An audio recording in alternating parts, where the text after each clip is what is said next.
रामभाऊंचं बोलणं असं प्रभावी होतं की प्रत्येकाच्या मनाला ते भिडून जाणार होतं, त्यामुळे 100% त्याचा मतांवर परिणाम होणार। नमस्कार, मी मोहन मोरे आपल्या सर्वांचं स्वागत करतोय दैनिक महापर्व न्यूज चॅनलमध्ये।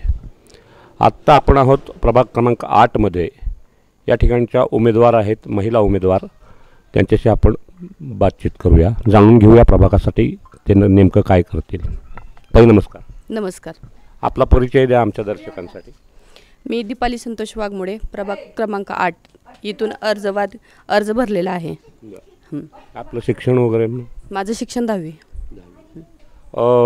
काय प्रभागासाठी तुमचं नियोजन आहे, विकासाचा काय आराखडा आहे तुमचा? येथील रस्ते, लाईट, स्वच्छ पाण्याची सोय, मुलांना चांगले पार्क, अशा विविध योजना आमच्या डोक्यात आहेत सध्या आता। मला सांगा, महिला नगराध्यक्ष म्हणून पहिल्याच निवडणुकीत महिलेला मान मिळतोय नगराध्यक्ष व्हायचा, काय कसं वाटतंय तुम्हाला? याचा आम्हाला खूप अभिमान आहे।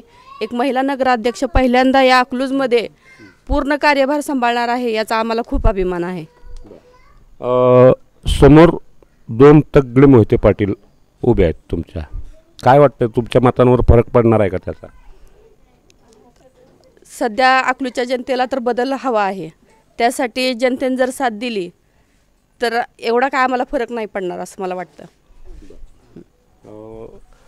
अकलूज ग्रामपंचायत आशिया खंडात 1 नंबरची ग्रामपंचायत म्हणून गणली जात होती, काय वाटतं तुमची जर सत्ता बसली तर तुम्ही नगर परिषदेला आशिया खंडात पुन्हा 1 नंबर करू शकाल असं वाटतंय का? हो, 100% याची आम्ही 100% हमी देतो की आम्ही आशिया खंडात जशी ग्रामपंचायत 1 नंबर होती तसे नगर परिषद ही 1 नंबरलाच राहील। काल जी सभा झाली जयाभाऊची किंवा रामभाऊंची, तिथली गर्दी जमा झालेली होती, त्या गर्दीचा कितपत फायदा होईल? ती गर्दी मतांमध्ये बदलेल का असं वाटतंय का? रामभाऊंचं बोलणं असं प्रभावी होतं की प्रत्येकाच्या मनाला ते भिडून जाणार होतं, त्यामुळे 100% त्याचा मतांवर परिणाम होणार। बऱ्यापैकी सगळे उच्च शिक्षित उमेदवार दिलेले आहेत, आपल्या नगराध्यक्ष पदाच्या उमेदवार सुद्धा आहेत, त्यांच्याबद्दल काय वाटतं तुम्हाला?